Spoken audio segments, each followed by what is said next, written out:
السلام علیکم ورحمۃ اللہ وبرکاتہ۔ ہیلو گائز، آپ ہماری ویڈیو دور تک دیکھنا اور نماز کی عادت ڈالو۔ ایک نماز ہے جو ہم پڑھتے ہیں، وہ نماز نہیں کہہ رہا ہوں۔ فَإِذَا فَرَغْتَ فَانْصَبْ، نصب گڑ جانا، جیسے یہ بوتل ہے نا، یہ یہاں آ کے گڑی تو نہیں لیکن ایسے کھڑی ہے، تو اللہ کہہ رہا ہے فَانْصَبْ، ایسے جیسے لکڑی کو ٹھوکا جاتا ہے نا زمین میں، اور کچھ اس کا حصہ اندر چلا جاتا ہے اور اوپر والا ایسے ہو جاتا ہے، تو نماز کے لیے ایسے کھڑے ہو، ایسے۔ عبداللہ بن زبیر پر حجاج حملے کر رہا تھا اور وہ حرم میں نماز پڑھتے، کوئی پتھر یہاں سے گزرتا، کوئی یہاں سے گزرتا، کوئی یہاں سے گزرتا، اور ان کے جسم میں ایسے بھی نہیں ہوتا تھا، ایسے، اتنے اطمینان سے نماز۔ وَإِلَىٰ رَبِّكَ، بولو، فرغب، رغبت کی نماز، نماز میں دل لگے، نماز میں کھڑے ہو جاؤ، نماز میں کا انتظار کرو، نماز کو اپنے مسائل کے حل ہونے کا ذریعہ بناؤ، نماز میں دعائیں مانگنا سیکھو۔ ہم دعا نہیں مانگتے، دعائیں مانگنا سیکھو، یہ بہت بڑا سبب ہے۔ اسباب ظاہریہ اختیار کرو اور نماز کو سب سے بڑا سبب بناؤ۔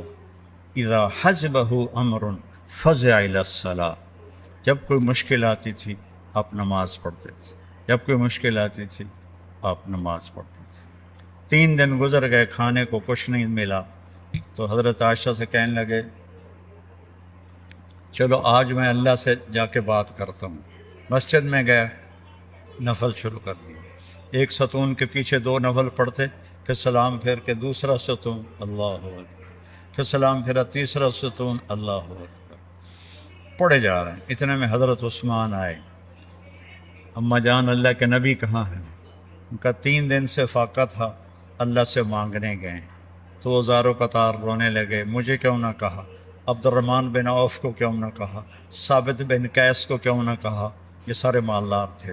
بھاگے بھاگے گھر گئے، پورا اونٹ بھر کے راشن کا لے کر آئے، اور آ کر وہاں اللہ کے نبی کے گھر اتارا، اور پھر بھاگے بھاگے گئے، اور گھر میں جو سالن تیار ہو گیا تھا وہ اٹھا کے لائے، اور روٹیاں اٹھا کے لائے، اور آ کر دیا کہ پکانے میں دیر لگے گی۔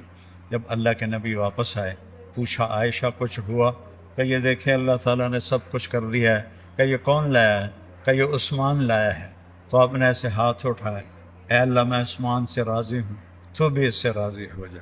اے اللہ میں عثمان سے راضی ہوں، تو بھی اس سے راضی ہو جا۔ اے اللہ میں عثمان سے راضی ہوں، تو بھی اس سے راضی ہو جا۔ تو نماز کو اپنا وظیفہ بناؤ۔ یہ آج کل کے یہ سوشل میڈیا اور بہت سے ایسے نادان لوگ، یہ وظیفہ پڑھو، یہ وظیفے پڑھو، یہ پڑھو، یہ پڑھو، یہ سب فضولیات ہیں۔ سب سے بڑا وظیفہ نماز ہے اور دعا ہے، سب سے بڑا وظیفہ نماز ہے اور دعا ہے۔ باقی سب ڈھکوسلے ہیں، میرے اوپر جادو ہو گیا ہے، میرے اوپر اثر ہے، میرے اوپر جنات ہیں، یہ سب عاملوں کی جیب گرم کرنے کے اسباب ہیں۔ یہ کچھ بھی نہیں ہے، سب بک بک ہے، سب بک بک ہے۔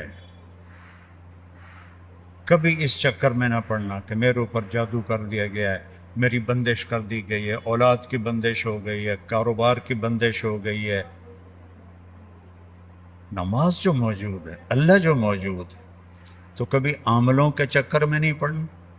کبھی جو وظیفے بتانے والے ہیں 1000 دفعہ یہ پڑھو، 1000 دفعہ یہ پڑھو، میرے سر میں درد ہے۔ اور ایک بزرگ کہنے لگے کہ آپ 1000 دفعہ سورہ اخلاص پڑھا کرو۔ میں کہا جی پھر تو پہلے انہوں ہور درد ہوا جاوے گا جو میں سر درد نال میں 1000 واری سورۃ اخلاص پڑھا کے میرے کو تو نماز دی رکعت وچ کولو اللہ مشکل پڑی جاندی ہے۔ میں کہا جی یہ وظیفہ تسی اپنے کول ہی رکھو، یہ میرے واسطہ کوئی نہیں ہے۔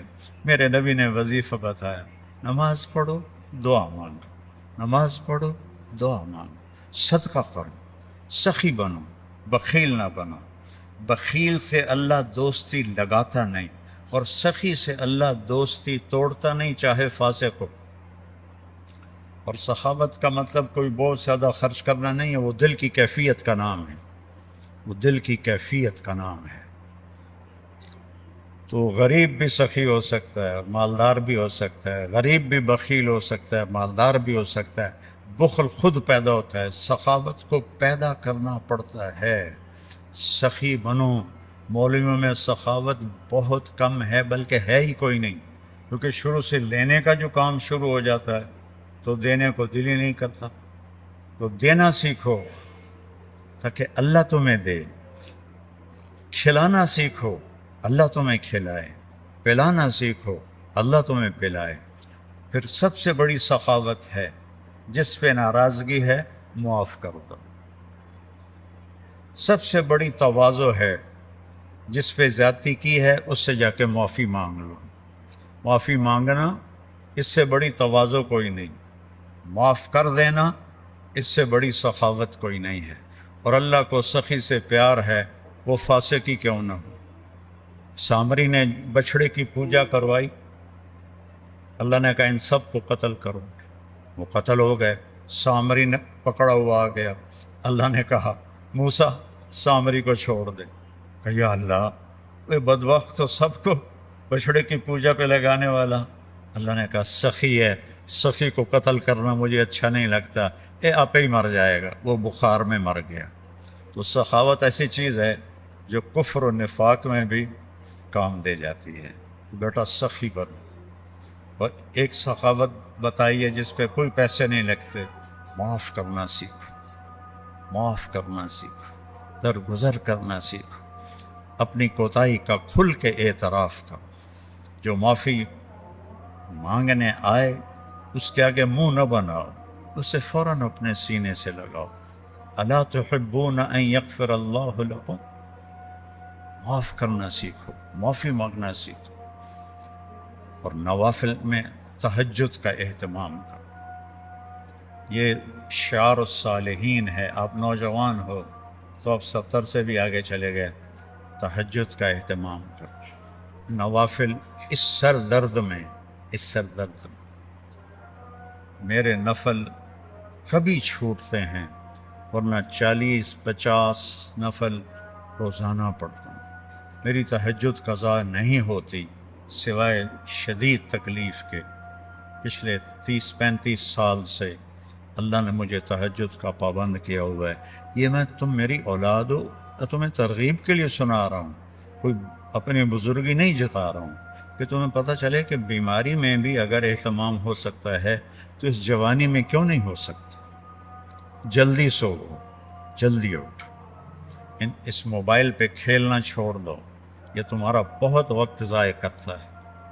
اس موبائل سے کھیلنا چھوڑ دو، اس کو دیکھنا چھوڑ دو، وہ وقت مطالعے پہ لگاؤ، تلاوت پہ لگاؤ، ذکر پہ لگاؤ، تسبیح پہ لگاؤ، لوگوں کی خدمت پہ لگاؤ۔